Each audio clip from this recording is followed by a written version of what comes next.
안녕하십니까? 대전에 거주하고 있는 40대 남성입니다. 저희 장모님이 유튜브로 사연 듣는 것을 좋아하셔서 제가 사연을 보내게 되면 우리 장모님이 저의 사연도 듣지 않을까 싶어 사연을 보내게 되었습니다. 저희 장모님이 꼭 제가 보낸 사연도 들어주셨으면 하는 마음으로 정성껏 제 사연을 적어보겠습니다. 저는 군대를 가기도 전에 아주 어린 나이에 제 아들의 엄마이자 장모님의 하나밖에 없는 딸인 저의 아내를 만나게 되었습니다. 서로를 운명이라고 생각했던 저희는 한치의 고민도 없이 어린 나이에 결혼을 약속하게 되었죠. 너희 둘 지금 가진 것도 없고 병인이도 군대도 가기 전인데 결혼해도 괜찮겠니? 엄마는 너희가 치기 어린 마음에 이런 결정을 내린 게 아닌가 싶어 걱정이 되는구나. 장모님, 저희 절대 그런 거 아닙니다. 저희도 저희 어린 거 잘 알고 시간이 좀 더 지나서 결혼하는 게 옳은 일이라는 걸 알지만 어차피 나중에도 저희들이 결혼할 거 조금 더 일찍 결혼해서 돈도 같이 모으고 하면 어떨까 싶어서 이런 결정을 내린 겁니다. 병인이 너 평생 우리 성훈이만 보고 살 자신 있니? 남자는 마흔이 되어서도 혈기왕성한데 너 우리 한눈 안 팔 자신이 있어? 당연하죠, 장모님. 그런 자신 없었으면 저 이 결혼 생각도 하지 않았을 겁니다. 저는 저에 대한 믿음도 있고 성은이에 대한 확신도 있어서 결혼하기로 마음 먹은 거니까 장모님은 걱정하지 마세요. 제가 성은이도 장모님도 평생 모시고 살겠습니다. 장모님은 결혼 전부터 저를 아들처럼 챙겨주셨지만 그래도 저희가 어린 나이에 아무것도 없이 결혼을 하겠다고 하니 마음이 쓰이기는 하신 듯 처음엔 결혼을 반대하셨습니다.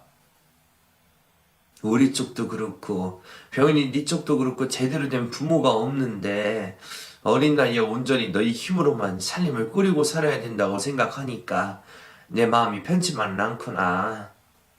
장모님, 그런 걱정하지 마세요. 맨 땅에 헤딩으로 보이실지는 모르겠지만 돈 많은 부모 밑에 태어나는 게 아니면 다들 이렇게 없이 시작하는 거잖아요. 그래. 그래도 어린 나이에 팩이라도 있어서 다행이구나. 내가 큰 도움이 될지 모르겠지만 너희 둘 잘 살 수 있도록 최대한 도와주도록 하마.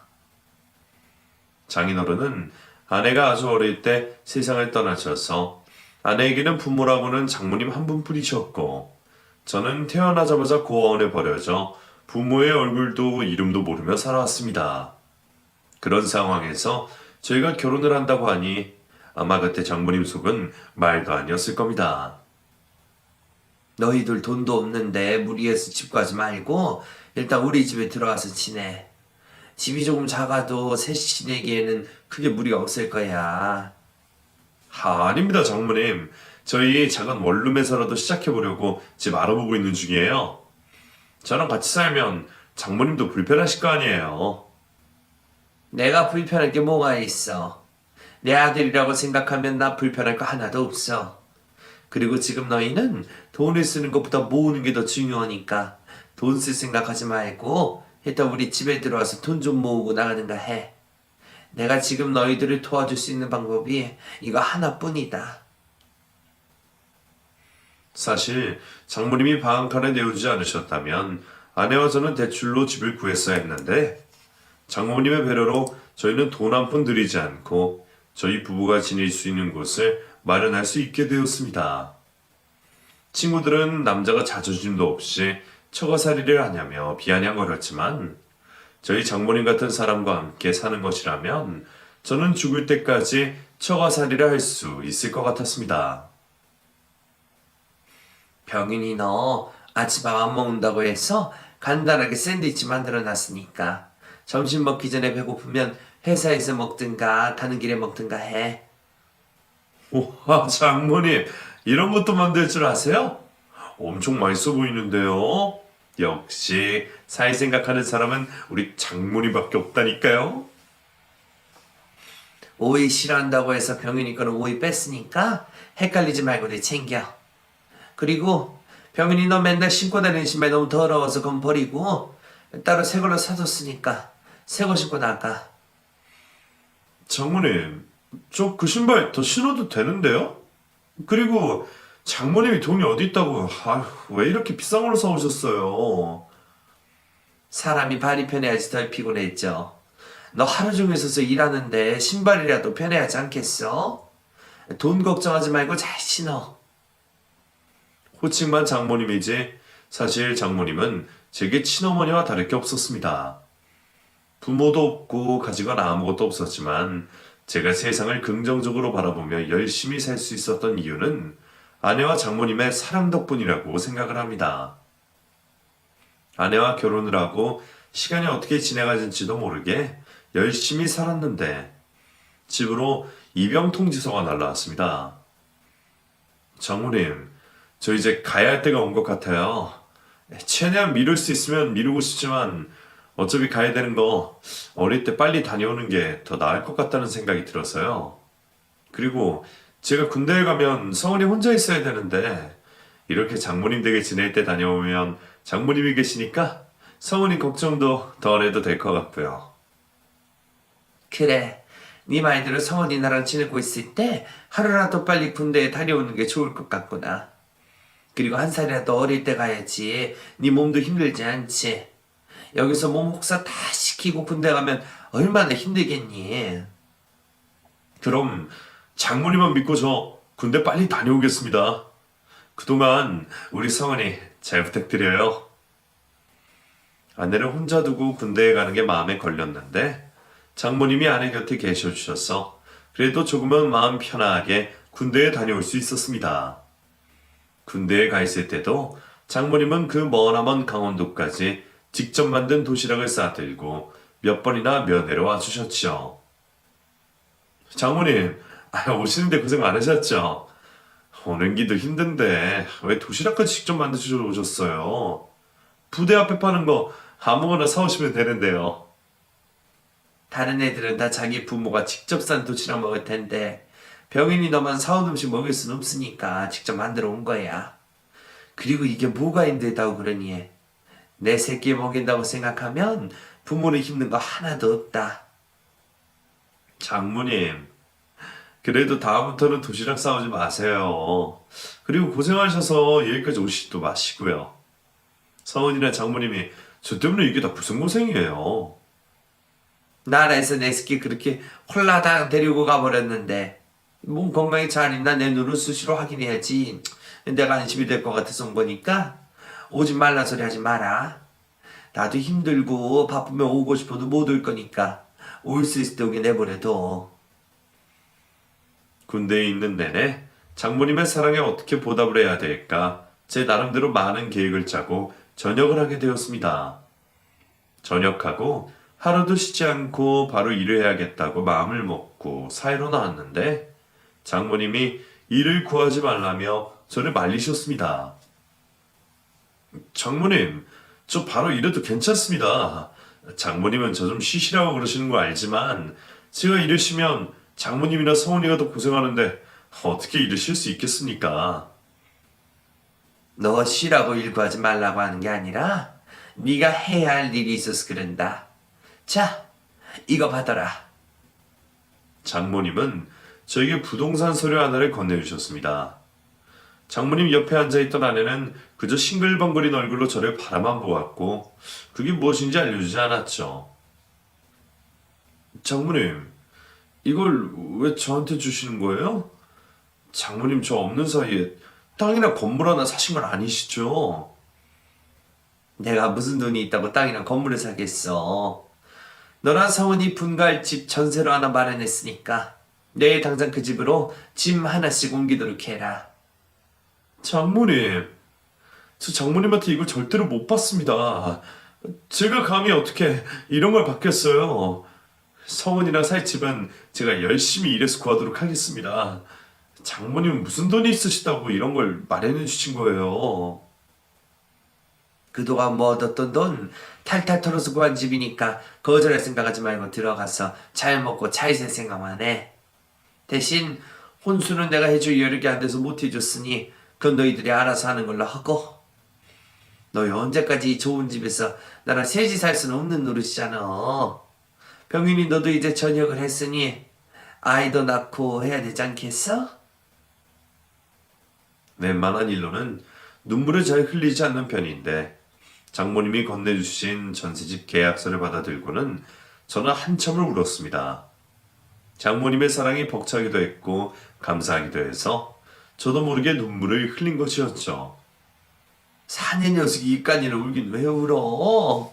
아유, 네가 우니까 나도 눈물이 나잖아. 아유, 못 산다, 못 살아. 장모님, 저 꼭 성공해서 장모님한테 10배로 갚을 테니까 장모님은 건강하게 오래만 살아주세요. 나한테 10배로 안 갚아도 테니까 너희끼리 잘 살기만 해줬으면 좋겠다. 나는 이미 병윤이 네가 내 사위라는 거 그거 하나만으로도 고마우니까 더 이상 갚을 생각을 하지 말아라. 장모님의 저녁 선물은 거기서 끝이 아니었습니다. 장모님이 갑자기 저를 또 별다른 설명 하나 없이 부동산으로 데리고 가셨습니다. 강 사장님, 내가 우리 사이 치킨집 하나 차려줄 생각인데 좋은 자리 나온 거 있어요? 있으면 저희 먼저 보여주세요. 장모님, 그게 무슨 말씀이세요? 치킨집이라뇨? 내가 너희 둘 치킨집 차려줄 생각이야. 언제까지 월급 200도 못 받는 곳에서 일할 순 없잖아. 그걸로 돈 언제 모으려고 그래? 장모님, 그래도 이건 아니에요. 장모님이 무슨 돈이 있으시다고 저희 치킨집을 차려주세요. 해도 저희 돈으로 저희가 알아서 할게요. 그냥 해주는 거 절대 아니고 투자 개념으로 해주는 거니까 병인이 너는 나중에 제대로 갚을 생각이나 해.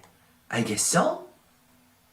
장모님은 아내와 제가 회사에서 월급을 받고 일을 하게 되면 평생 돈도 모으지 못하고 가난하게 살게 될 거라며 빚을 내서 저희에게 프랜차이즈 치킨집을 차려주셨습니다. 너희들 가게 자리 잡을 때까지만 내가 일 도와줄 테니까 괜히 돈 들여서 직원 더 구하고 그러지 말아라. 장모님, 지금 하고 계신 일도 있으신데 저희 일까지 도와주시겠다고요? 절대 그러지 마세요. 장모님 정말 몸 상할까봐 걱정돼요. 지금 내가 하는 일이라고 해봐야 앉아서 아줌마들이랑 수다 떠는 일밖에 더 해? 그리고 성은이 제가 손이 야무지지 않아서 내가 없으면 대충 할 수도 있어가지고 감시할 겸 같이 가는 거니까 내 걱정은 하지들 마려.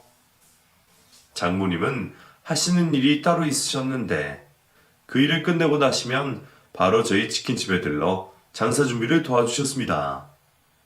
이렇게까지 장모님께 신세를 져도 되나 싶은 마음이 들어 장모님을 집에서 쉬게 하려고 아내와 작전을 짜고 있던 중이었습니다.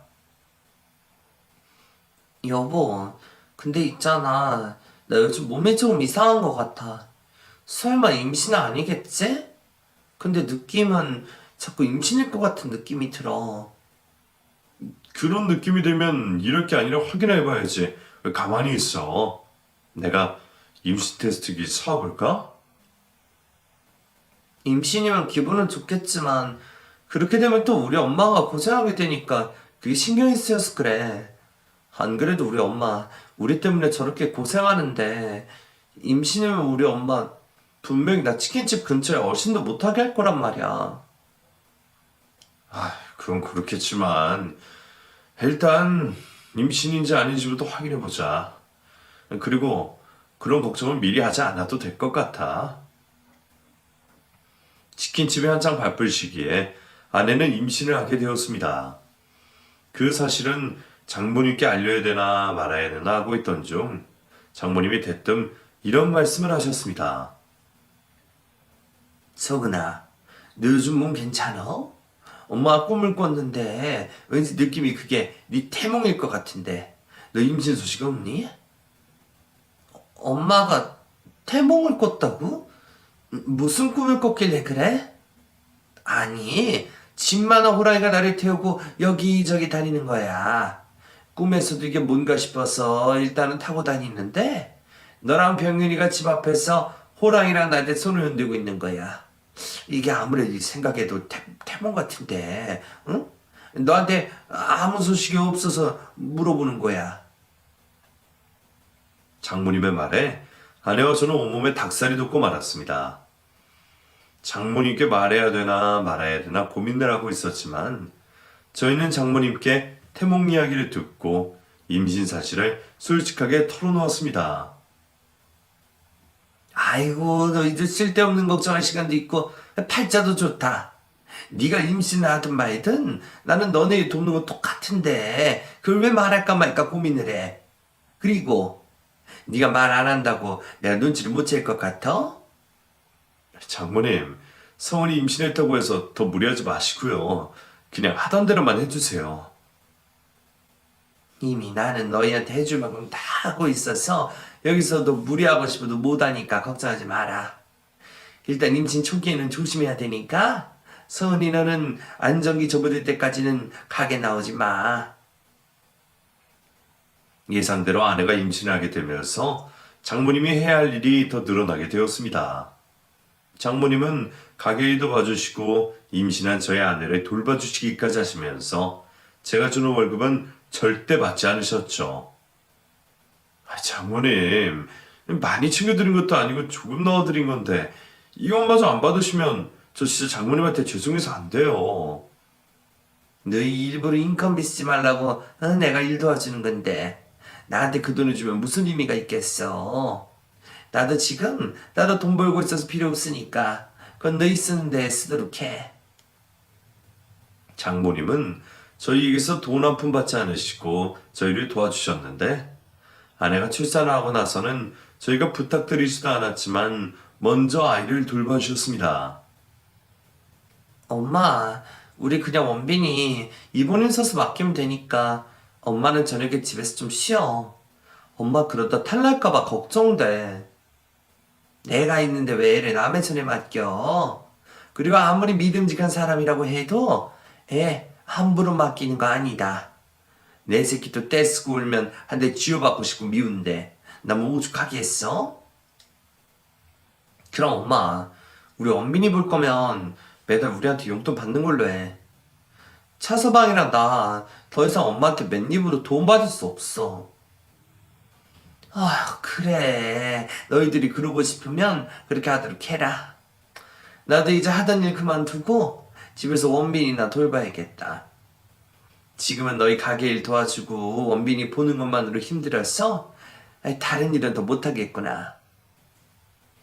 장모님이 차려주신 치킨집이 손님의 발길이 끊기지 않을 정도로 장사가 잘 돼서 저희 아이를 봐주시고 가게 일을 도와주시는 장모님에게 매달 큰 금액의 액수로 용돈을 드릴 수 있게 되었고 장모님이 저희 치킨집 차려주신다고 빌린 대출금도 거의 다 갚아갈 때쯤이었습니다. 여보, 건강검진 결과 오늘 나온다고 하지 않았어? 병원에서 따로 연락 없었어? 여보, 안 그래도 오늘 당신한테 이야기하려 했는데 병원에서 검사를 한 번 더 해봐야 될 것 같다고 당장 오라고 하시더라고. 당장 오라고 했다고?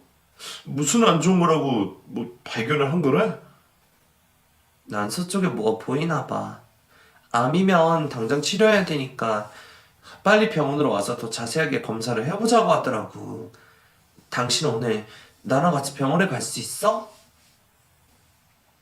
가게 오픈 시간을 미루고 저는 아내를 데리고 병원으로 달려갔습니다. 아내 건강검진 결과 난소 쪽에 혹 같은 게 보여서 재검사를 하게 되었는데 아내는 난소암 판정을 받게 되었습니다.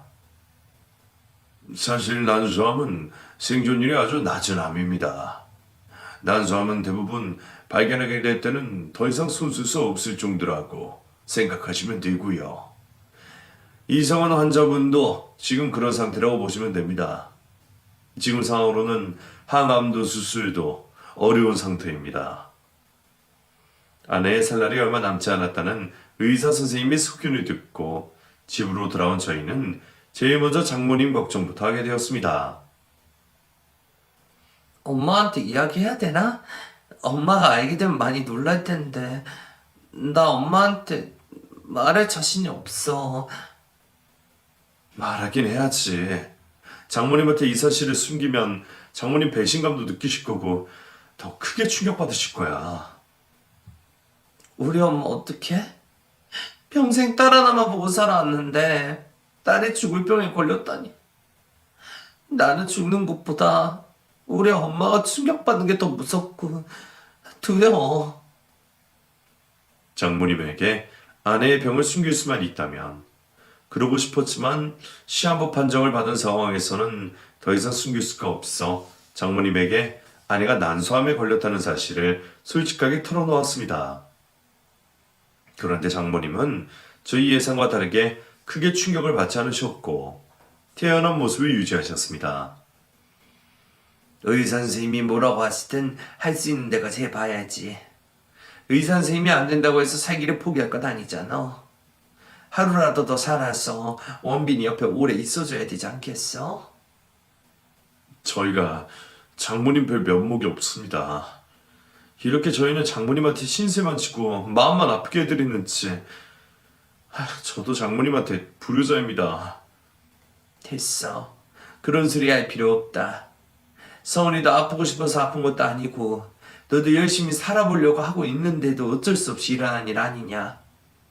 어차피 나는 성은이 아빠 돌아가신 날 내 삶을 성은이 위해서 살기로 결심했기 때문에 이 정도는 아무것도 아니야. 그러니까 병인은 약해 빠진 소리 하지 말고 성은이 오래 살 수 있도록 기도나 열심히 해. 아내의 병을 알게 된 이후로 장모님은 가게 일을 돕고 아이 돌보는 것과 함께 아내의 간병까지 시작을 하셨습니다. 아픈 아내도 아내지만 장모님이 고생하는 걸 지켜보는 게 너무 힘들었던 제가 가게 일에는 손을 떼달라고 부탁을 드렸지만 장모님은 병원에 있다가도 가게 열 시간만 되면 1분도 늦지 않고 출근을 하셨습니다. 장모님, 내일부터는 가게 나오지 마세요.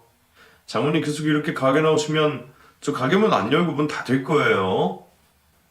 병윤이 넌 왜 또 쓸데없는 소리 하고 있어? 나는 그냥 재료 손질하고 가는 건데 그게 뭐가 힘든 일이라고 유난히 떠는 거야. 원빈이 보고 아픈 성형외까지 보시느라 힘드실 텐데 왜 굳이 가게까지 나오셔서 이러시냐고요. 장모님 이러시면 저 정말 힘들어서 그래요. 원빈이도 성은이도 그리고 병윤이 너도 내가 힘 닿는 데까지 돌볼 생각이니까 나 말리지 말거라. 내 고집 병윤이 너도 잘 알지? 내 고집 꺾을 생각하지 말란 말이다. 장모님과 저는 티는 내지 않았지만 곧 세상을 떠난 아내 때문에 매일 불안에 떨며 하루하루를 겨우 살아내고 있었는데 아내는 결국 6개월 만에 세상을 떠나고 말았습니다. 아내의 장례식을 끝내고 난 후 장모님은 저희가 살고 있던 집으로 쫓아오시더니 저희 아들의 짐을 하나씩 싸기 시작했습니다. 장모님, 어쩌시려고 원빈이 집을 그렇게 사시는 거예요? 원빈이 장모님이 데려가시려고 그러시는 거예요? 원빈이 앞으로는 내 집에서 내가 키울 생각이니까 자네는 이제 나랑 원빈이 남이라고 생각하고 살았으면 하네. 장모님, 갑자기 왜 이러세요? 장모님까지 이러시면 저 정말 힘들어요. 제가 왜 장모님이랑 원빈이를 남으로 생각하고 살아야 돼요?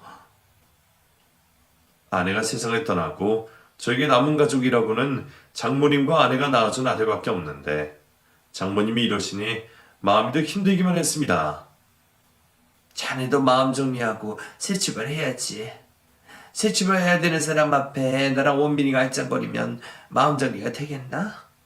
다 자네를 위한 거니까 지금 당장은 힘들더라도 조금만 참도록 해. 장모님이 이러신다고 제 마음 정리되는 것도 아니고요. 저 새 출발할 생각 죽어도 없습니다. 평생 저 혼자 살 생각이고 평생 장모님 제가 모시고 살 생각이니까 그만 좀 하시라고요. 성은이도 없는 마당에 병인이 네가 왜 나를 모시고 살아? 내가 네 엄마라도 돼? 아니면 네가 내 아들이라도 되냐고? 성은이가 없으면 우리 둘은 남이나 마찬가지야. 서원이 없어도 장모님은 제 어머니고 저는 장모님 아들이에요. 장모님 왜 이러신지 이해하는데 그만 좀 하세요. 저 장모님마저 없으면 또 혼자가 되는 건데 장모님은 제가 평생 혼자 외롭게 사셨으면 좋겠어요? 저는 눈물을 터뜨리고 말았고 장모님도 눈물을 보이시고 말았습니다. 그렇게 장모님과 저는 더 이상 그 어떤 대화도 나누지 않고 눈물만 흘렸는데 장모님은 한참을 그렇게 우시더니 데리고 가려고 했던 제 아들을 내버려 두고 말없이 집으로 돌아가셨습니다. 아내가 죽고 저도 힘들지만 장모님도 분명 힘드실 거라는 생각에 혼자 두지 말아야겠다고 판단이 돼서 아들과 장모님 댁으로 향했는데 장모님 집은 누가 살지 않았던 집처럼 텅 비어 있었습니다. 어머, 희선이 언니 사위 아니야? 설마 희선이 언니 이사 간 건 모르고 여기로 찾아온 건 아니지? 저희 장모님이 이사를 가셨다고요? 장모님 저한테는 그런 말씀 없으셨는데 언제 이사 가신 거예요? 언니 어제 이사 갔는데? 나보고 집 좀 부동산에 내달라고 해서 온 거야. 어머, 그 언니도 미쳤지. 아무리 그래도 어떻게 사위한테 말도 없이 이사를 갈 수가 있대? 그래서 나한테 어디로 이사 가는지 말 안 한 거구나. 저희 장모님 어디로 이사 가신지 아주머니도 모르시는 건가요? 장모님이 제 연락도 안 받으시더라고요. 어디로 가냐고 물어도 언니가 대답을 않더라고. 아휴, 우리 언니 사위랑 정 때리고 이사 가버렸나 보네. 장모님은 저와 정을 때리고 작정하고 저희 집에서 멀리 떨어진 곳으로 이사를 가버리셨습니다. 다행히 장모님은 손자가 걱정이 됐는지 어디로 이사를 가신지 알려주시긴 했지만 저를 만나주시지는 않았습니다. 아내가 그렇게 세상을 떠난 것도 그렇고 장모님이 저를 멀리하시는 것도 속상했던 저는 매일 술에 의지하며 술에 취한 채로 장모님 집의 문을 두드렸는데 한 번도 문을 열어주시지 않던 장모님은 어느 날 현관문을 열어주셨습니다.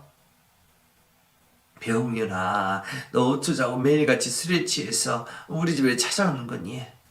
원빈이 어쩌고 너 혼자 이러고 있냔 말이야. 원빈이는 아이 돌봐주시는 이모한테 맡겨놨어요. 장모님, 근데 왜 이제서야 문을 열어주시는 거예요? 제가 장모님 얼마나 보고 싶었는지 아세요? 병윤아, 제발 정신 좀 차려라. 원빈이 생각해서라도 네가 정신 차리고 살아야지. 하루가 멀다 하고 매일 이렇게 술을 마시면 어떡하냔 말이야. 그리고 그 어린애를 왜 자꾸 남의 손에 맡기냐고. 원빈이가 그렇게 걱정이 되시면 장모님이 우리 원빈이 봐주시면 되잖아요. 장모님이 이러신다고 정이 떨어지게 하냐고요. 정 떨어뜨려 놓으려고 이 먼 곳까지 이사를 왔는데 병인이 네가 매일 이렇게 찾아오면 무슨 의미가 있겠어. 병인아, 우리 이제 나무로 살면 안 되겠니? 나무로 살자는 장모님의 말에 저는 무릎을 꿇었습니다. 장모님에게 애원하고 사정을 했으라도 다시 예전처럼 지내고 싶은 마음 때문이었죠. 장모님, 성은이는 비록 저렇게 떠났지만 장모님은 떠나지 않으시면 안 될까요? 저 지금까지 성은이는 장모님만 바라보고 버티면서 살아왔는데 성은이도 장모님도 없으면 저 더 이상 세상 살아갈 이유가 없어서 그래요. 원빈이가 있는데 왜 그런 소리를 해? 원빈이를 봐서라도 정신 차리고 살아야지. 그리고 성원이 있고 병인이 너도 새 출발해야 될 거 아니니? 성은이 죽은 지 얼마나 됐다고 벌써 새 출발이에요. 그리고 장모님도 저랑 원빈이 없으면 이 세상에 혼자시잖아요. 장모님이랑 저는 성은이 없어도 가족이니까 예전처럼 지내면 안 될까요? 저 정말 힘들어서 그래요, 장모님. 저의 애원이 먹혀든 것인지 장모님은 다음 날부터 다시 저희 친기집으로 나와주셨습니다. 마치 아무 일도 없었다는 것처럼 예전과 똑같은 모습이셨죠. 병근아, 이제 우리 성은이 없이 둘이서 해야 되는 거니까 예전보다 더 열심히 잘 살아보자. 너랑 나랑 둘이서 하면 이 친기집이랑 원빈이 키우는 게 뭐가 어렵겠냐?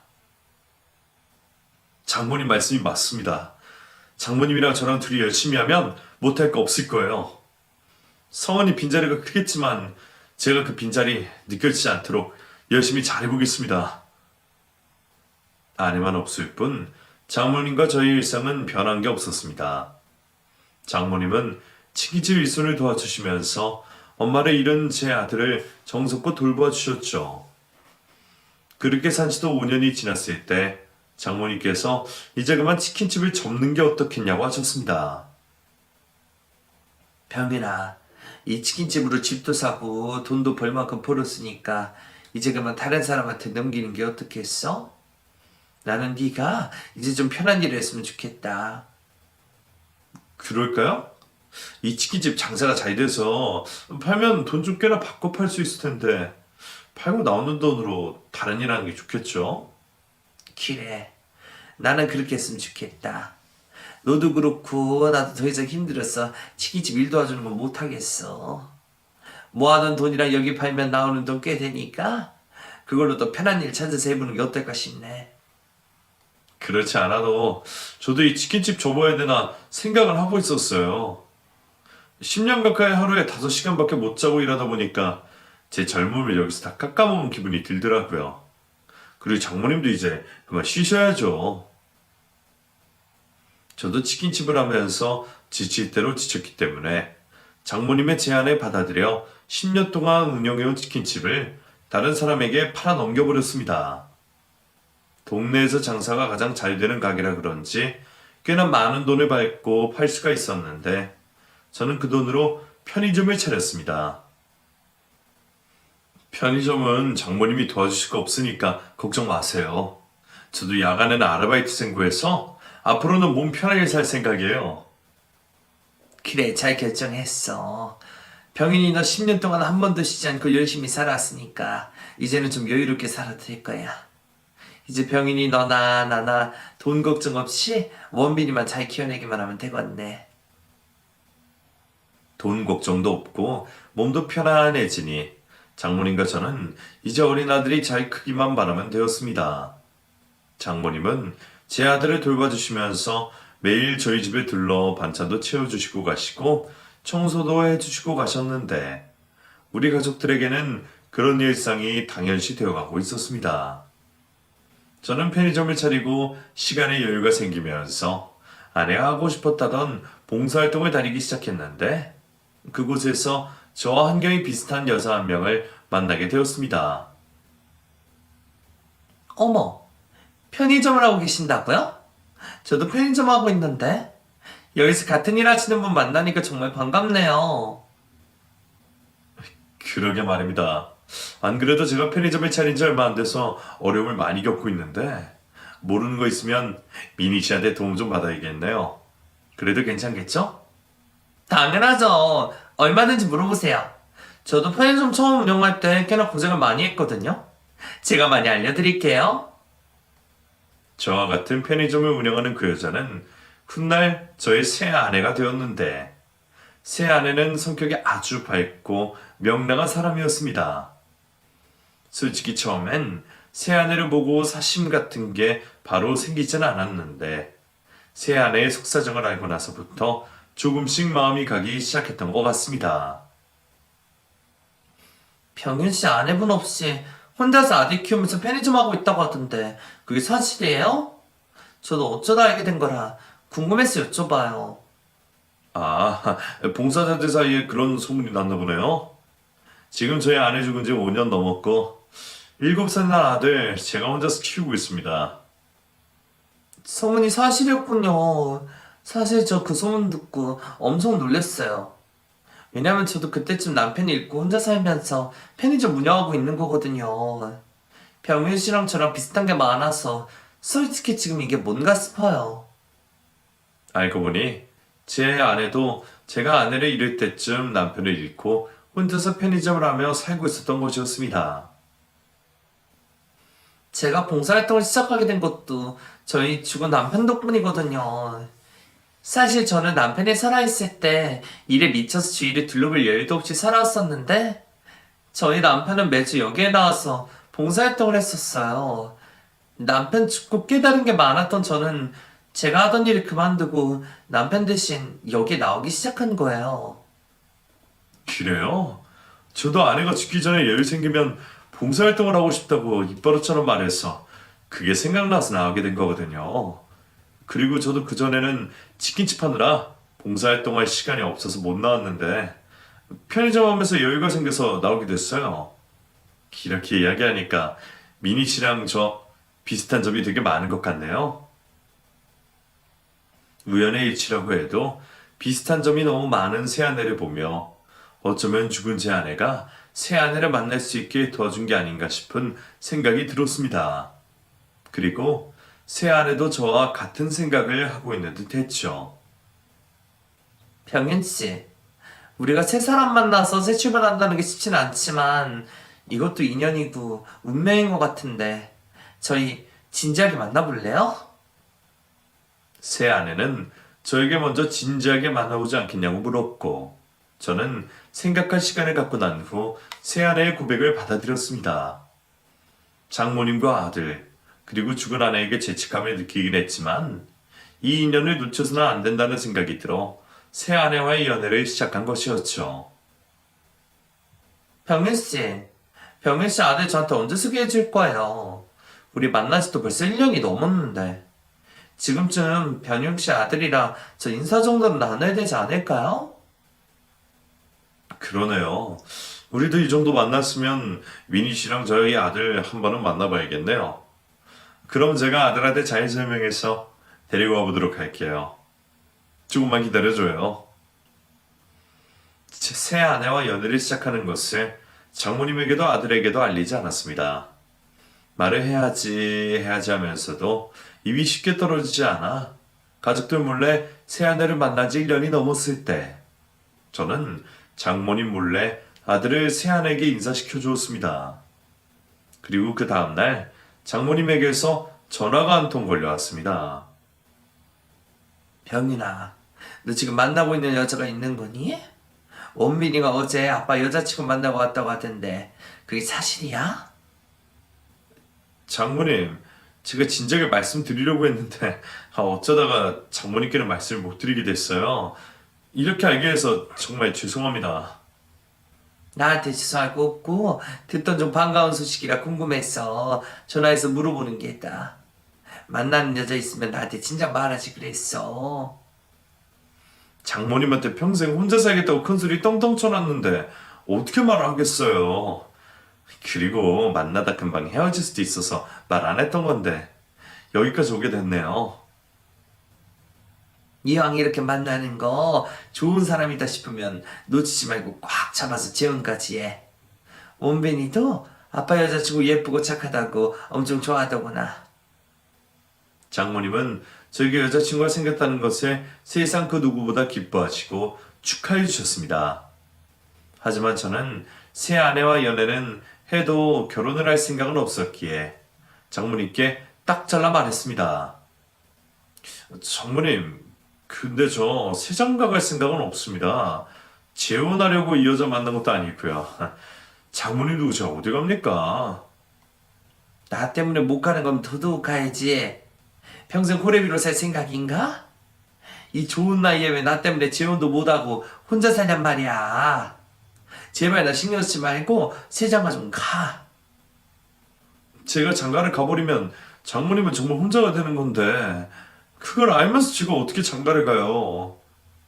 지금 내 소원은 병인이 네가 좋은 짝 만나서 장가 가는 거니까 제발 좀 가버려. 네가 세장가 가서 잘 먹고 잘 살아야지. 하늘에 있는 서울이도 나 원망 안 한다고. 장모님은 눈물을 보이면서까지 저에게 새장가를 가라고 말씀하셨습니다. 저의 이런 사정을 만나고 있던 새아내에게 이야기를 해주었더니 새아내는 저의 손을 잡고 이렇게 말했습니다. 저랑 결혼 안 해도 되고요. 저랑 결혼한다고 해도 장모님 걱정하지 마세요. 당신한텐 장모님이지만 사실은 어머니와도 같은 존재라는 걸 제가 잘 아니까 제 어머님처럼 생각하고 제가 모실게요. 저희 장모님을 저의 어머니라고 생각하고 모시겠다는 새아내의 말에 저는 장모님과 새 아내를 만나게 해야겠다는 생각이 들었습니다. 재혼을 하더라도 장모님께 허락을 받고 하는 게 옳을 거라는 생각이 들었습니다. 우리 병인이 평생 호래비로 살까봐 걱정을 했는데 어디서 이런 참한 색시를 들이온 건지 장하다 장해. 미니 씨라고 했나요? 미니 씨, 우리 병인이 만나서 정말 감사하고 앞으로 우리 병인이 잘 부탁드립니다. 아니에요. 저야말로 어머니께 정말 감사드립니다. 병윤 씨한테 말씀 많이 들었습니다. 앞으로 제가 어머니께 병윤 씨만큼이나 잘하도록 하겠습니다. 아이, 그러지 않으셔도 됩니다. 저는 신경 쓰지 마시고 우리 병윤이랑 잘만 살아주세요. 저는 그것 말고 바라는 건 아무것도 없습니다. 그리고 원빈이는 제가 키울 테니까 그것도 걱정하지 마세요. 장모님은 이미 계획이 다 있으신 건지 저희 새 아내를 만나자마자 저희 아들을 장모님이 키우시겠다고 말했습니다. 그 말에 제가 뭐라고 하기도 전에 제 아내가 먼저 입을 열었습니다. 어머님, 말씀은 감사하지만 병현 씨랑 제가 결혼하게 되면 원빈이는 제가 키우고 싶습니다. 제가 낳은 아이는 아니지만 병현 씨 아들이니까 제 아들이라 생각하고 키우고 싶어요. 새롭게 시작하는데 원빈이가 껴서 걸림돌이 되지 않을까 걱정이 되네요. 내 노파심일 수도 있지만 새엄마로 사는 것도 아이한테는 쉽지 않을 테니까요. 제가 노력하겠습니다. 원빈이한테 친엄마만큼은 될 수 없겠지만 좋은 엄마가 될 수 있도록 노력하겠습니다. 저 때문에 병현 씨랑 원빈이 떨어져 지내는 것도 싫고 저 원빈이 잘 키울 자신이 있어서 드리는 말씀이니까 허락해주세요, 어머님. 제가 정말 잘 키우겠습니다.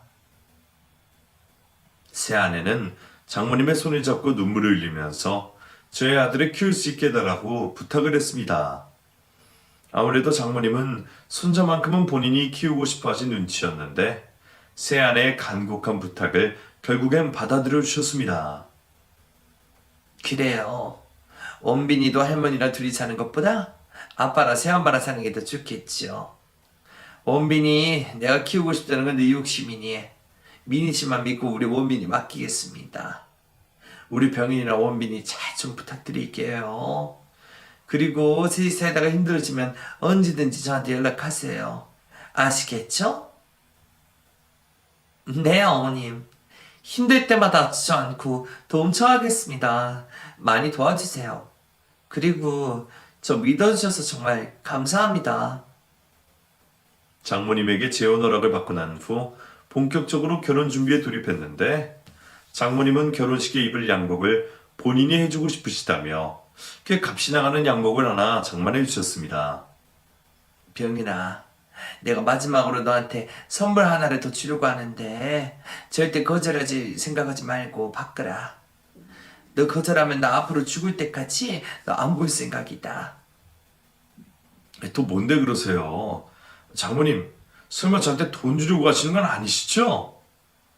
장모님은 결혼 선물이라며 저에게 통장 하나를 건네주셨습니다. 그 통장에는 5천만 원이 들어있었는데 장모님이 평생 고생하셔서 모은 돈이라는 걸 저는 너무나도 잘 알았기에 받을 수가 없었습니다. 장모님, 이건 정말 아니에요. 용돈 조금 주시는 거 몰라도 이렇게 큰 돈은 절대 받을 수가 없어요. 아들 장가 가는데 부모가 돼서 이 정도는 해주는 게 당연한 거 아니겠니? 너랑 성은이 결혼할 때는 못 해줬지만 지금이라도 해주고 싶구나.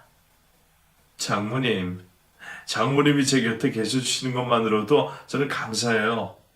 그리고 제가 지금 이렇게 잘 살 수 있게 된 것도 장모님 덕분인데 여기서 뭘 더 해주시겠다는 말씀이세요? 병연아, 부모 마음은 그렇지 않다. 해줘도 덜 해준 것 같고 모자란 것 같아서 해주고 싶은 게 부모 마음이야. 네가 진정으로 나를 어머니라 생각한다면 이 돌 거절하지 말고 받아두거라. 결국 저는 장모님이 주시는 통장을 받을 수밖에 없었습니다. 일단 돈만 받아두고 나중에 장모님에게 써야겠다고 생각을 하고 받아두기만 한 것이었죠. 그리고 저도 결혼 전 장모님께 부탁을 하나 드렸습니다. 장모님, 저희 결혼식 날 제 혼조석에 장모님이 앉아주실 수 있을까요? 미니 씨도 장모님이 앉으면 좋겠다고 하시더라고요. 무슨 말도 안 되는 소리야. 나는 절대로 그럴 생각이 없다. 다른 사람도 아니고 전처 엄마가 그 자리에 앉는다고 하면 사람들이 뭐라고 하겠니? 너도 너지만 미니씨 보고 등신이라고 욕할 게다. 장모님, 저희는 다른 사람들이 뭐라고 하든 상관없어요. 그러니까 제발 제 부탁 들어주세요. 나는 새 출발하는 너희 부부한테 걸림돌이 되기 싫으니까 나한테 그런 부탁은 하지 말아라. 나는 절대 혼수석에 앉지 않을 생각이니까 그렇게 알아. 장모님은 혼수석에 앉아달라는 저희 부탁을 단번에 거절하셨고 저희 결혼식에도 오지 않겠다고 하셨습니다. 꼭 참석해달라는 새하나의 부탁도 거절하셨죠. 그런데 장모님은 저희 결혼식 당일 아침 일찍 저희 집으로 찾아오셨습니다. 결혼식에 가지는 못해도 얼굴은 봐야 될 것 같아서 왔다. 어젯밤 잠을 잘 잤니? 네, 잘 잤어요. 장모님도 저희 결혼식에 오면 좋을 텐데 지금이라도 마음 바꾸실 생각 없으세요? 이렇게라도 봤으니 됐다. 오늘 정신없는 거 알지만 원빈이 소외 안 되도록 잘 챙겨주고 이거 받아라. 그거 지금 읽지 말고 꼭 결혼식 끝나고 읽어야 한다. 그리고 새 부인이랑 잘 살아야 한다. 알겠지? 결혼식 날 아침 일찍 저희 집으로 찾아온 장모님은 제게 꼬깃꼬깃한 종이 한 장을 건네주었는데 꼭 결혼식 끝나고 읽으라는 장모님의 말에 저는 그 쪽지를 주머니 깊숙이 넣어뒀습니다. 사실 바로 읽고 싶어도 정신이 없어서 결혼식이 끝나고 나서 읽게 되었는데 저는 그 쪽지를 보자마자 오열을 하고 말았습니다. 병현씨, 갑자기 왜 우는 거예요? 도대체 뭘 받길래 그래요? 이거 누가 준 쪽지예요? 미리 씨, 저희 장모님이 다 알고 계셨어요. 저희가 장모님 모시고 살 계획인 거 장모님도 다 알고 계셨다고요. 그게 무슨 말이에요? 어머님이 다 알고 계셨다뇨. 이거 어머님이 주신 쪽지예요? 장모님, 오늘 오후 비행기로 호주에 있는 이모님 댁에 가시는데요. 저희한테 집이 되기 싫다면서 그런 결정을 내리신 거라고 하시네요. 장모님이 아침에 제게 전해준 쪽지에는 이런 말이 적혀져 있었습니다. 병윤아, 나는 오늘 호주에 있는 동생네로 갈 예정이다. 그러니 미니 씨랑 원빈이랑 셋이 행복하게 잘 살거라. 나는 너희들에게 짐이 되고 싶지 않구나. 앞으로 볼 수 없겠지만 죽을 때까지 너를 내 아들이라 생각하고 살겠다고 약속하마. 잘 살거라, 아들아. 다행히 그날 신혼여행을 떠나는 게 아니었던 저는 바로 장모님 댁으로 달려갔습니다. 하지만 그땐 이미 한참 늦은 때였죠. 장모님 집은 언제 또 집을 비우신 건지 그 어떤 곳도 남아있지 않았습니다. 근처 부동산에 달려가 물어보니 장모님이 다른 사람에게 집을 파신 지 한참이 되셨다고 했습니다. 결혼식 준비에 정신이 팔려 장모님 사는 것을 들여다보지 못했는데 그 사이 장모님은 한국을 떠날 준비를 혼자 하고 계셨던 것이었습니다. 그리고 장모님이 제게 건네주신 5천만 원도 집을 팔면서 나온 돈의 일부분을 주신 것이었죠. 모든 사실을 뒤늦게 알게 된 제가 자책을 하자 새아내는 이렇게 말을 했습니다. 병현씨, 우리 포기하지 말고 끝까지 어머니 찾아봐요. 호주 아닌 커뮤니티 같은 데서 도움 받으면 우리 어머님 금방 찾을 수 있을 거예요. 장모님 말로는 호주 갔다고 하시면서 안 가셨을 수도 있어서 찾을 수 있을지 모르겠네요. 새 아내의 도움으로 장모님을 사방팔방 찾아다녔지만 장모님은 그 어디에서도 찾을 수가 없었습니다. 그런데 그때 어린 아들이 저에게 이런 말을 했습니다. 아빠, 내 할머니가 나 크면 다시 보러 오겠다고 약속했는데. 할머니가 원빈이랑 너랑 그런 약속을 했다고? 할머니가 또 다른 말씀은 없으셨어? 할머니가 나 20살 되면 그때 다시 한국으로 올 테니까 아빠랑 새엄마 말 잘 듣고 훌륭한 사람 되어 있으라고 했어. 할머니가 나보고 의사 됐으면 좋겠다고 공부 열심히 하라 그랬어. 그럼 원빈이는 할머니 어디 가신 건지 알아? 할머니가 원빈이한테 어디 가겠다고 말은 안 했어? 동생 집에 간다고 그랬는데 할머니가 영어 공부 열심히 하고 오겠다고 나보고 열심히 하라고 했어. 장모님을 찾을 수는 없었지만 언젠가 다시 돌아오겠다고 제 아들과 약속을 하고 하셨기에 조금이나마 안심이 되었습니다. 아들에게서 몰랐던 이야기를 전해 들은 저는 그때부터 장모님을 찾는 걸 멈추었습니다. 저는 아내가 죽고 제가 재혼을 하는 전날까지 7년 동안 사이 굶지 말라고 매주 반찬을 가져다 주셨던 저희 장모님이 너무너무 보고 싶습니다. 혹여나 이곳에 사연을 보내면 저희 장모님이 제 사연을 듣지 않을까 싶어 사연을 보내게 된 것인데, 혹시라도 장모님이 제 사연을 듣고 계시다면 꼭 하고 싶은 말이 있습니다. 장모님, 저는 이곳에서 기다리고 있을 테니 언제라도 돌아와 주세요. 너무 보고 싶고 그립습니다.